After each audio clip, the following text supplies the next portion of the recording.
ભાવનગર મહાનગરપાલિકાની પેટા ચૂંટણી હોય જેને પગલે કોંગ્રેસ દ્વારા અંતમાં ઉમેદવાર જાહેર કર્યા છે ત્યારે કોંગ્રેસના ઉમેદવાર સાથે ફોર્મ ભરવા માટે પહોંચ્યા હતા। મહાનગરપાલિકાની પેટા ચૂંટણી વડવા બ વોર્ડમાં હોય ત્યારે કોંગ્રેસ દ્વારા હિંમતભાઈ મેણિયાને ટિકિટ આપવામાં આવી છે, જેઓ પૂર્વ નગરસેવક પણ રહી ચૂક્યા છે।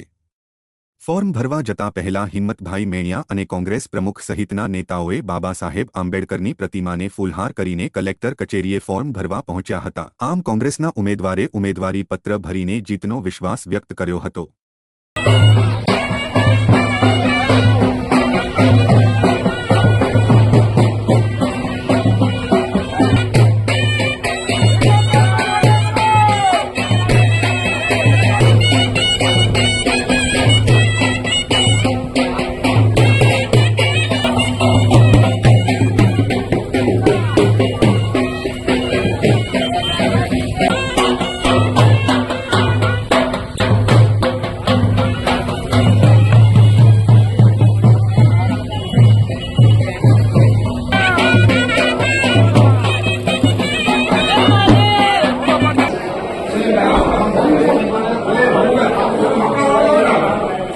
ઓકે